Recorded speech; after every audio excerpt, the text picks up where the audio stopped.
Hey everyone, welcome to Optimum FX weekly analysis. It's currently Tuesday, 17th of August 2021. It's currently 7 p.m. where I'm at, but just to make it very easy, it's currently 2 hours into London Open at this point in time.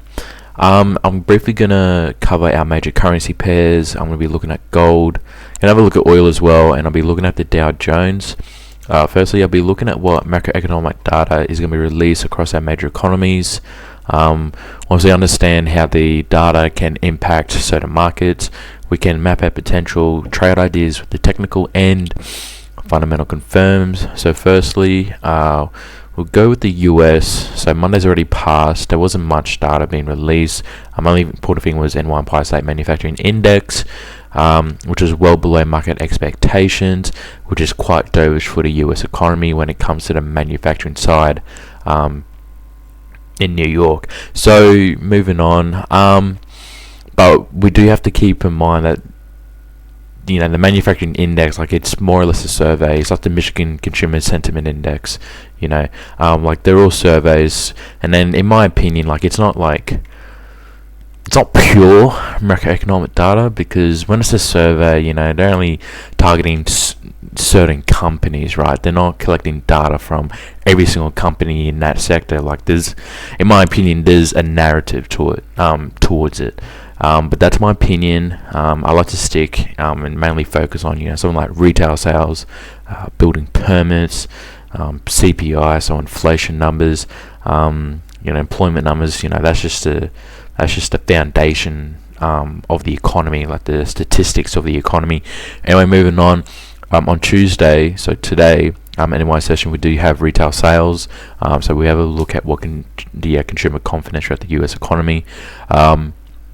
More than likely, we are going to stay to consensus or be below, just with the increased lockdowns. Obviously, we've seen a lot of businesses start to close, which decreases revenue, and at the end of the day, decreases consumer confidence and consumer spending. Okay, we got industrial production. We also have Jerome Powell speaking subsequently after all this data later in the day. We do have on Wednesday mortgage applications, building permits change. We got the Fed's minutes from the monetary policy previously. We do have, again, a Philadelphia Fed manufacturing survey. We do have jobless claims data as usual. So that's what we got across the US. So yeah, we definitely will see a bit of volatility across our US pairs with on later NY session today, and especially tomorrow, just because with your building permits and housing starts, that's kind of showing you the growth of infrastructure on a month-on-month basis, and then with infrastructure, that obviously increases jobs, and then obviously says that there's a lot of consumer spending with the economy if there's a lot more housing starts and building permits. Okay, so moving on to Europe, bit of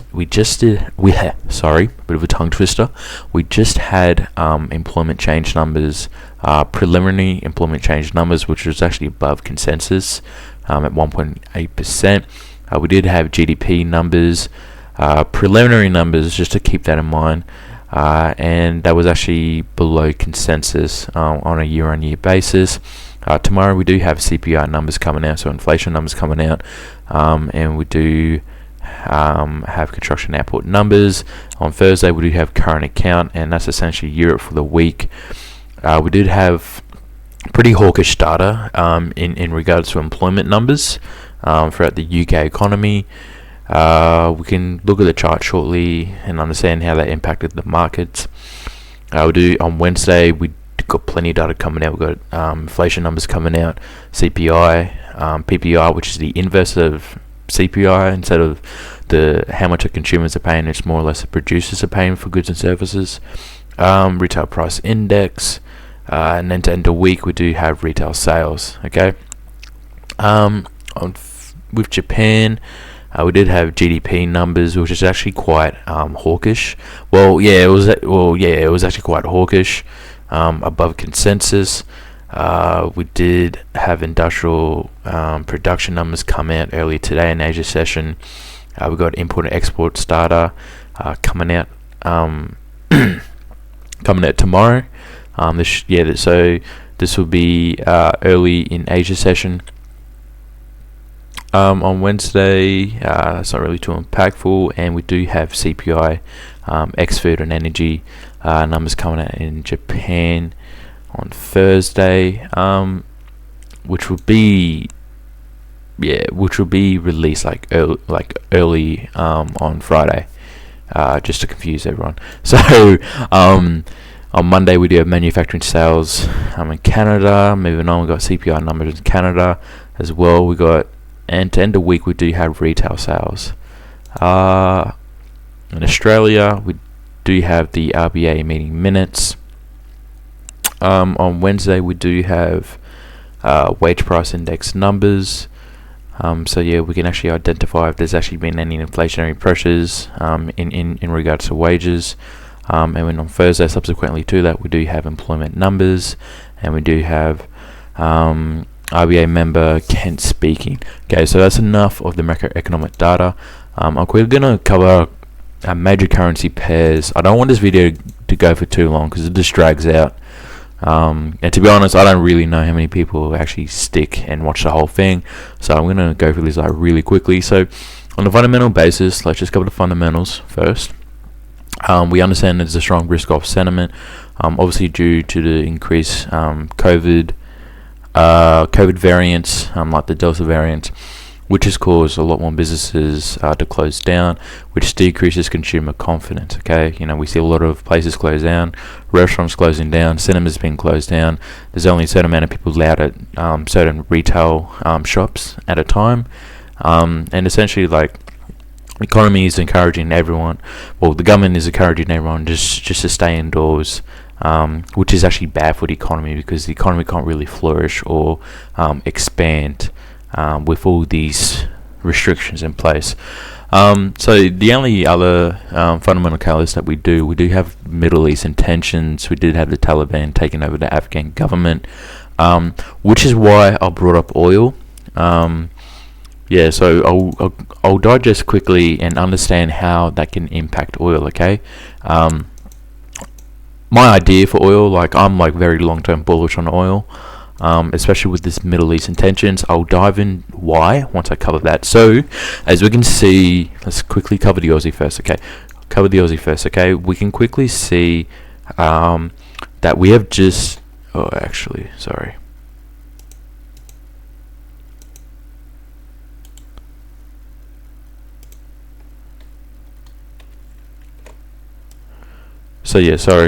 can quickly see that we've actually retested below this little range here, and we can identify the highs of this range at this level here, okay, which essentially matches.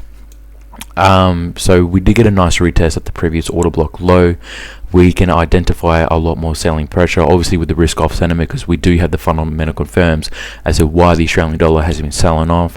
Or mainly, the main reason is just to increase restrictions. Because what does increased restrictions mean for the Australian economy? That means macroeconomic data is most likely going to be weak. Employment numbers are going to be weak. Consumer confidence is going to be weak. Retail sales is going to be the whole consumer sentiment is just going to be a lot more doge, because there's less consumer spending. And I'm going to say this quickly. 70% of the economy's growth relies on the consumers. So it essentially relies on people that do a 9 to 5, people that get up each day and work. Because at the end of the day, they're buying goods and services.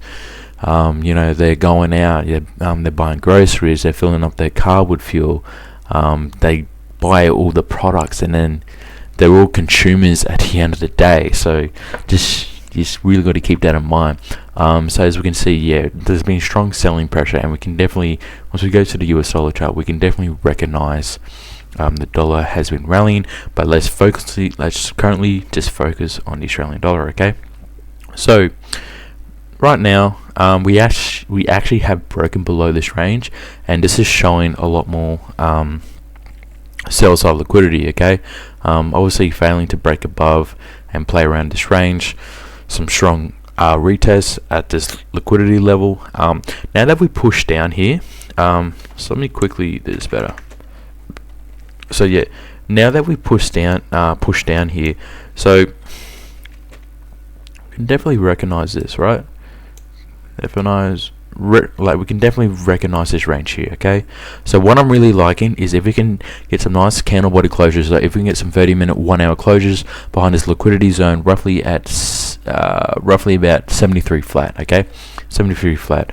I can definitely see Australian dollar start to come back up, generate a bit of liquidity, and once we see dollar start to rally with positive macroeconomic data, we can continue to the downside. Okay, continue to the downside, go back up, retest this little lower time frame liquidity zone, and then push further down. So that is what I'm really looking on the Australian dollar, just with the continued risk off sentiment. The only way that this is going to happen is if you see a lot of good macroeconomic data in the US, and then we see dollar start to rally. Even if we see continued fear in the market, we can definitely see the dollar start to rally, and this will aid with Australian dollar weak macroeconomic data. We do have retail sales and employment numbers coming out in Australia this week, so keep that in mind. Yeah, so that's one thing I'm looking on the Australian dollar. Like, that's my main move. I'm looking at the Australian dollar. Obviously, if Dixie starts to retreat from these highs here, we can definitely play back in this range. Generate a nice candle body support on the 30-minute 1 hour, nice 1 hour closures above 73 flat, and continue to the upside.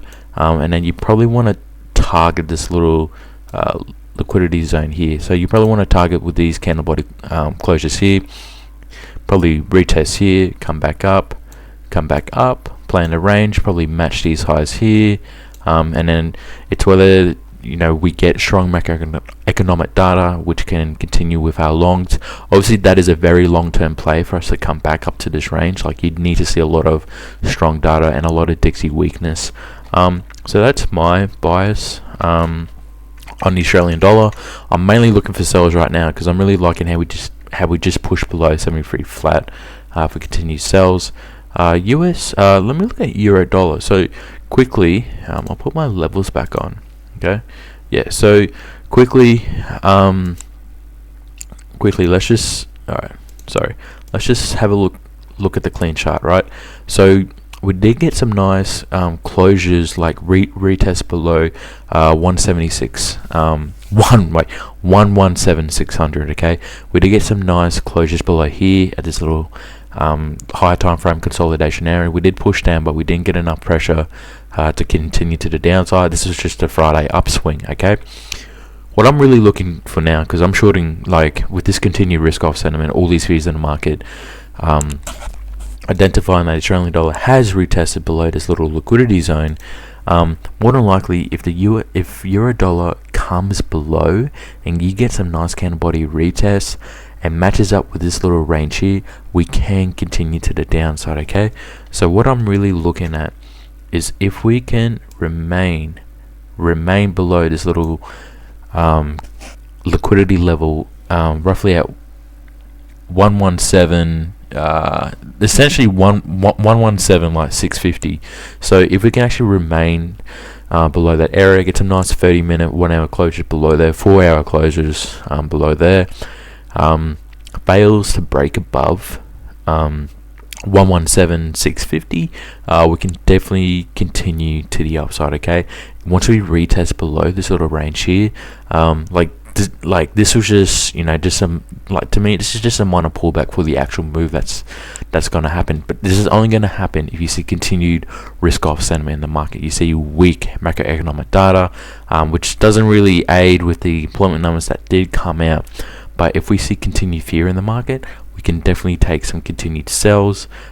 If I'm taking some buys, you can potentially take some high risk buys right now at 117,650, but you want to get some candle body closures above here. Okay, you don't want to close below here if you're going for those high risk buys, because this is essentially the yearly low. Okay, so that being said, very, very high risk buys. If you see continued COVID variants, continued lockdowns in the European economy, 100%, the euro is just going to decimate. Okay, but your safer sells is once we retest below here, and essentially once we mirror this flush move here. Okay, once we mirror this move here, this upside move, we can potentially come down, retest, come down, possibly even come down here, retest this little liquidity zone, which matches up with these highs here. We can come down and push further to the previous lows. Okay, that's ideally what you want to see. Otherwise, we're just going to generate a bit of a counterbody support at this liquidity level at the yearly lows, and we can push to the upside, come down, and push further up, matching up with these highs. That's obviously a long-term trade, but yeah, that's essentially what I'm looking at the moment. So that's my bias on euro dollar. Okay, moving on to sterling dollar, we can definitely see sterling dollar is in a bearish corrective structure after coming to these highs, fails to break above this little liquidity zone here. Obviously we did get a lot of buyers exhaustion at the 142 mark. We can definitely recognize a lot of whales cashing out at this area. It is what it is, but what we can recognize on a higher time frame, we did fail to break above we did fail to stay at 140 flat. We didn't even reach that level, and then slowly we've just been steadily coming down. I'm not too inclined on selling the pound just because I know how bullish it is, but then I've got to keep in mind with the continued risk off sentiment that we see in the market. Like the only reason why risk currencies have been coming down is just with the COVID variants, which increases lockdowns, right, and decreases consumer confidence. Like I said at the start of the video, the economy, like 70% of economic growth is in the hands of the consumer. Okay, so just keep that in mind. So we can definitely recognize this liquidity level here. Just let me map it out. Yeah, we can definitely recognize this little liquidity level here. This previous lows here, lows here. Once we break in retest below here, we can essentially push further to the downside. But just the way the bearish structure is currently looking at the moment, I'm not too inclined to holding shorts long term on sterling dollar. We could get some aggressive bounces at this little liquidity level here. Oh, sorry. In order for that to happen, you probably need to break and retest above 138 flat and continue to the upside. So you probably need to generate like a little higher time frame consolidation, nice 30-minute 1 hour closures above this level, and then we can continue to push to the upside, retest this little liquidity level, retest it here, come back up and match up with these previous highs. That's really what you really want to look at. But if we see continued risk off sentiment, weak macroeconomic data, we can see dollar start to rally. We can definitely take some shorts on sterling dollar. Okay, and when it comes to these shorts on sterling dollar, we'll probably get some sensitive price levels or sensitive rejections at this little high time frame order block low. We can get some strong rejections there. We might actually even push up, even retest this level again, then push further to the downside, push back up, retest a little liquidity zone, and then push back down further. Okay, so that's really what I'm looking at on sterling dollar.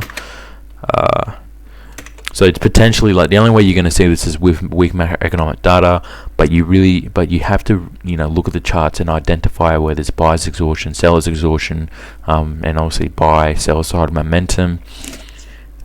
So yeah, we just got to keep that in mind. Okay. So moving on to GJ, I'm really liking how GJ did a nice retest at 151.600. That's looking really good at the moment with the continued sells on GJ. So let me quickly have a look here. Yeah, I'm really liking it at the moment.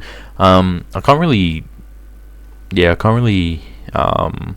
to be quite honest, like can't really tell. Like it's pretty hard like at the moment because we've got this sharp rally down. We're not really generating any consolidation or accumulation zones on the higher time frame. Like it's just been trading downwards, obviously with a lot of Japanese yen strength, because we can understand that Japanese yen has been gaining a lot of momentum with the COVID variants, because we've got to realize that the Japanese yen, Swiss franc, US dollar are used as safe haven assets. Okay, times of fear and uncertainty, investors will pull the money into the Japanese yen, dollar, Swiss franc. Okay,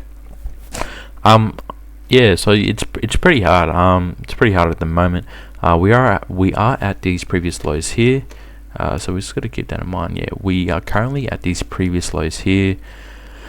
Ideally, what you want to do, if I was trading GJ right now, I'm not really liking how we'd wicked all the way back up into the zone. If we get some nice candle body closures, we can potentially push further down. If we're pushing further down, I'll probably just be targeting this level here, but I'm not too inclined on taking GJ sells. But however, with the continued fear in the market, this can potentially happen. But I'm not too inclined with taking GJ sells, just because of the strong sell side momentum, and especially considering that we did wick up back into this liquidity level. So yeah, like, to me, there's not a solid trade idea with GJ. Obviously, you go on a lower time frame, there potentially is for some quick scalps, but for some long-term trades, I'm not really seeing anything with GJ at the moment. So just keep that in mind. USD CAD has just been trending away to the upside, obviously with dollar strength, and aided with USD CAD longs weakness with crude oil. Yeah, so obviously a good liquidity level that I can recognize right now is if we actually break and retest above. Let me do that one again. Yeah, we've actually broken above this little level here. I wouldn't be surprised, like, if we stay and retest above this little liquidity zone, we can push to the upside and continue back up and essentially mirror this move here, right? That is a possibility. We can continue back up. Let me do this one again, and then we can retest and then continue back to the upside, matching with these highs here. Obviously, if we do fail to stay above here, we can essentially play back in this range and continue, and then we can potentially start to play back into this range here. And obviously, your safer sells will be once we get some candle body closures below here, come back up, retest, and play back to these previous lows here, and then continue to the downside, retest, and fall further down, matching with the previous order block lows. Okay, so that's essentially a trade idea with USD CAD. Ideally, you probably want to mirror this flush move to the downside, the previous move to the downside, while USD CAD starts to push up with weakness to oil, the Canadian economy, and strength for the US dollar. Okay.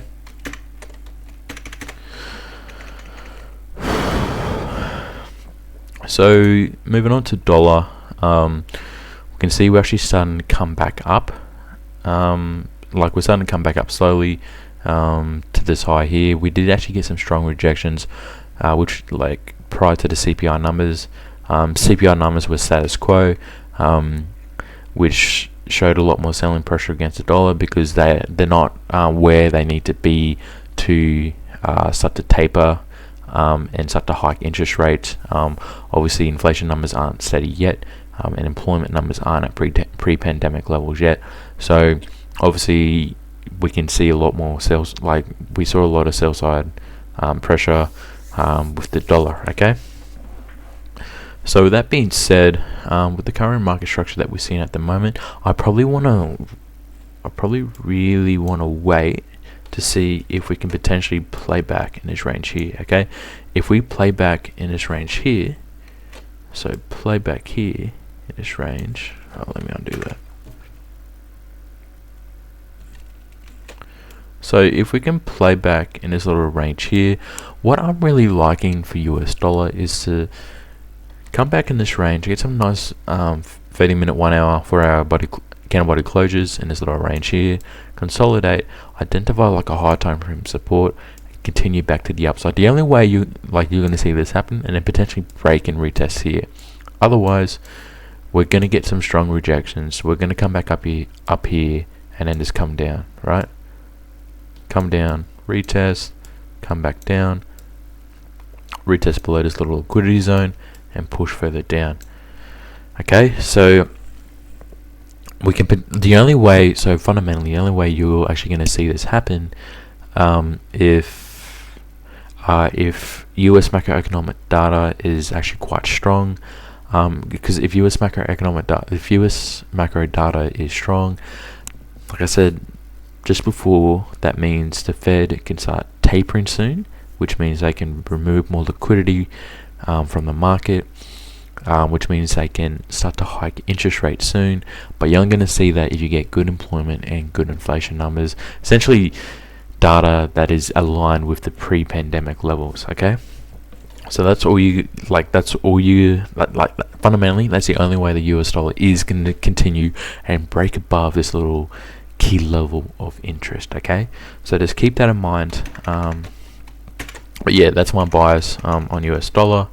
Like I said, we might get some strong rejections at 927.83, which we actually did, on the high time frame order block. We did generate a nice high time frame order block here, and we did get a strong rejections with no wicks to the upside. Like I said, if we do break in retest, get some nice high time frame candle body closures here, we can play back in this range and essentially mirror this move here. So that's my opinion. Yeah. So I'm quickly just going to cover oil and then just cover Dow Jones, because I don't want this video to go for too long. So with oil, so we can definitely see oil has retreated from these highs here. This is Brent crude oil. So retreated from the highs here at around 78. We can obviously you can see some pullback. So we can definitely see look at that, look at this strong bull run with oil. Okay, and mainly here, what was happening here, OPEC wasn't coming to an agreement with oil production. They weren't increasing because they were very conservative about increasing their oil production. Okay, what does it mean when they're not increasing production of an item, of a good? What does that mean? That increases the demand massively. And the thing is, the main reason they didn't want to do that is because they wanted the price of oil just to rally, okay? Because this was before all the COVID Delta variants, so that's why oil did start to rally up, okay?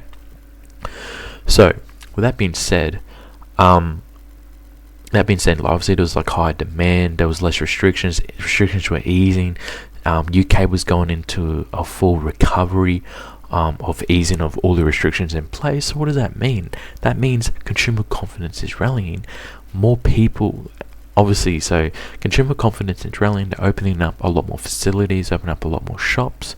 More than likely, employment's going to increase from that. So what does that mean? A lot of transportation. A lot of people are driving to places. Okay, the demand will be a lot higher compared to what it was, around this level. Okay, so after that, we've just obviously, I don't know what's going on there. So yeah, after that, we're just in a bit of a bearish corrective structure. So yeah, we are just pushing to the downside here. But at the moment with oil, you probably want to see how we react at the 68 levels. So yeah, we are currently in a higher time frame bearish corrective structure. Okay, so with these highs here, previous highs here, and we're failing to break below 68. Once we break below 68, oil will push to the downside, and if it does push to the downside, it's most likely just going to come to 65. So 65 will be your make or break level. Okay.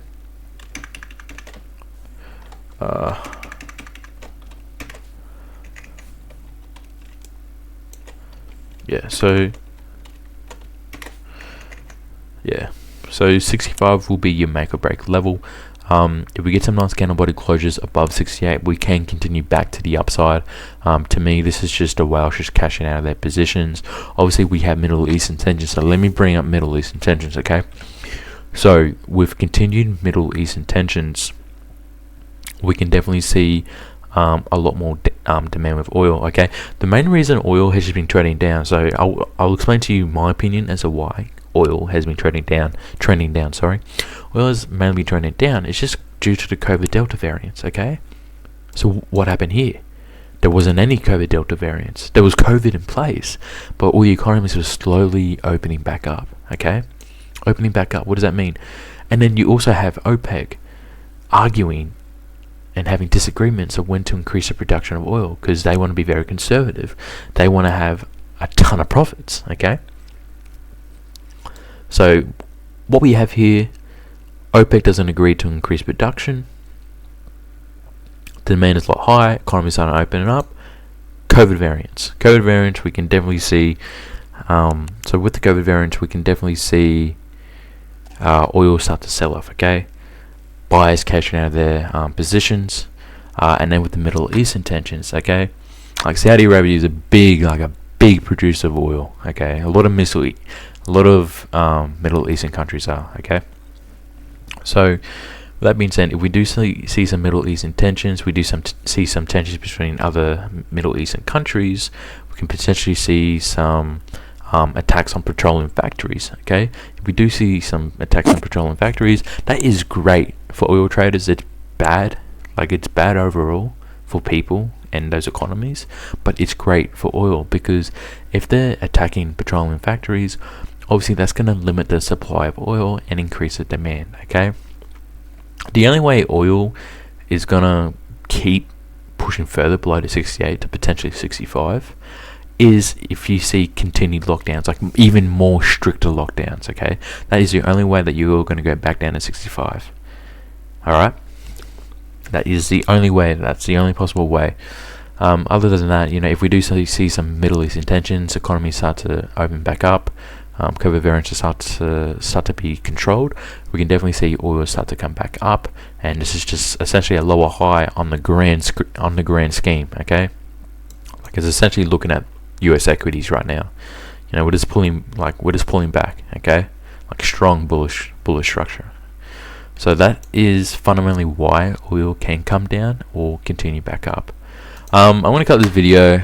I don't want to go out for too long, but if you enjoy the video, be sure to like, subscribe and share. And yeah, thanks guys.